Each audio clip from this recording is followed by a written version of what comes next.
What's going on, everybody? I'm Christopher and welcome back to another video. I know what you're thinking.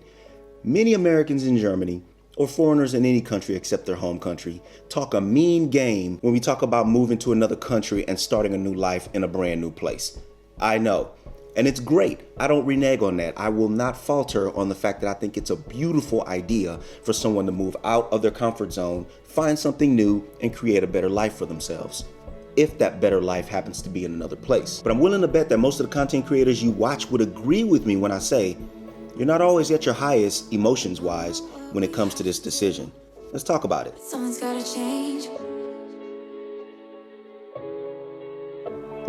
So in this video, I'm gonna try and stick to my personal experiences, which is me being an American, a Black American at that, moving into Germany pretty much alone. Now, first, let me define alone in this context. When I say alone, I don't necessarily mean with a partner, girlfriend, or a wife, or a boyfriend, husband, anything like that. That's actually not what I mean. What I mean by alone in this context is moving without your actual blood family, the people you grew up with, brothers, sisters, cousins, mother, father, grandparents, uncles, aunts, that kind of particular family. Because I know that people could move here with their significant others, also children. I also know that once you get here or wherever you're going, you could end up meeting someone and starting a family then. So what I mean by alone is not a significant other and children. I mean like your original lineage, your original blood family. Now, fortunately for myself, I knew exactly what I was facing once I made the decision to move over here to Germany. In fact, I made a video explaining exactly how I went about it and the fact that in the beginning, there was hardly any support anyway. So that more or less fueled my energy to pursue this, right along with the fact that I just loved the lifestyle. While I was living here serving with the US military, I couldn't have asked for a better lifestyle, and the way it revealed itself to me was just too magical for me to pass up and ignore. So I knew exactly what I was facing once making that decision to make that move. Now, admittedly, after some time of me living here, family did kind of come around. We just got kind of used to the fact that, hey, this is where I'm happy at and this is where I'm going to be. We need to make the best of it. So communication kind of picked up with the people who were a little distant from the idea initially. So here's what I can say. The years will go by pretty fast if you're not sharing them with other people. Let me explain what I mean. From January to December, there's always something to either celebrate or recognize, whether it be celebratory holidays, like something like a birthday or, Christmas or something like that, whether it be commemorative or in recognition, there's always something to be acknowledged with other people. Now, you could do that by yourself. No problem, you could, and many do. But what I find is the year seems less like a year when everything just kind of comes and goes. When someone's birthday comes by and you don't talk to that person or acknowledge them or call them, recognize them at all, it just becomes a blank day. And when Christmas comes around and you don't talk to anybody and nobody calls you to wish you a merry or happy holiday, it becomes just another day. There's nothing there to kind of stamp or staple the moment into a memory, something that you can look back on. So the more of those days that just go by, you're not locking anything into your memory. You don't have anything to look back and be like, oh, that was a good time. You don't have any moment to relive. I hope that makes sense. So in my opinion, family becomes kind of necessary. Now, I know people kind of lean on their friends sometimes too, and that's fine if that works. But most of the time, I just feel like there's nothing like family. For people who aren't extremely or, necessarily close to their family, which I'm not that close to everyone in my family, but I'm close enough to where a nice conversation every now and then could be just enough. You understand what I mean? So being this far away from everybody that I love, it's really hard to have these moments, right? Because everybody is just miles and miles away. So what you're left with is either finding a way to do it on your own or making do with what you got. I've chosen to make do with what I got, because let's be honest, everybody misses their family.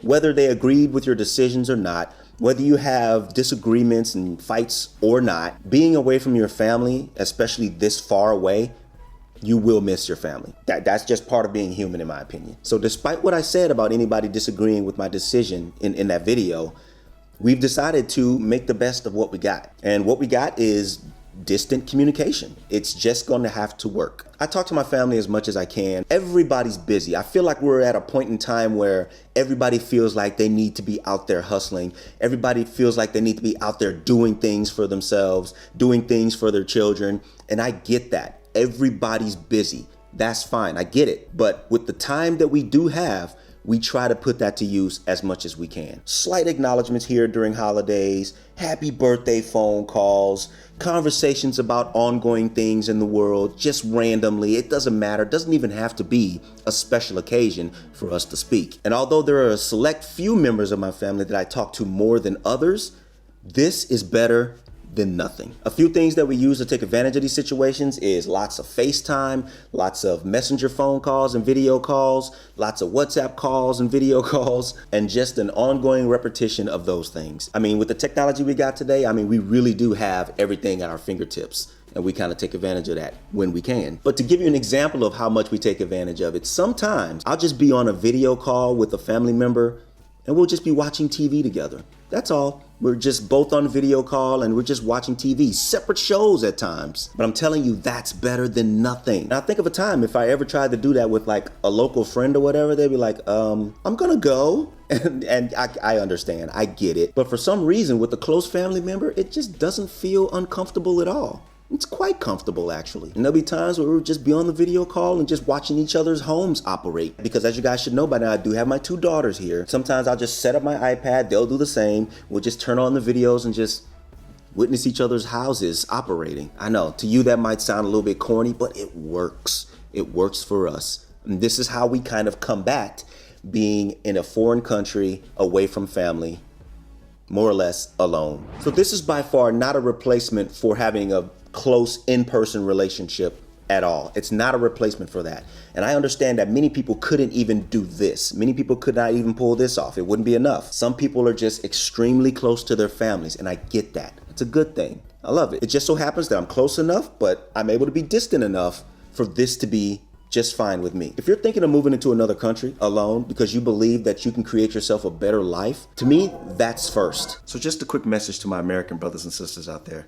I know just as much as any of you that the society you grew up in always leads you to believe that you can't or maybe even shouldn't be on the hunt or on the lookout for places that are better for you and that treat you nicely and that you can melt right into and be okay in. Let me be an example to why that isn't true. And if you feel like you need to get up and get out and do something better for yourself or even you and your family, do that. There are options out there for you. Do not be held back by family and friends, society, or even your own country.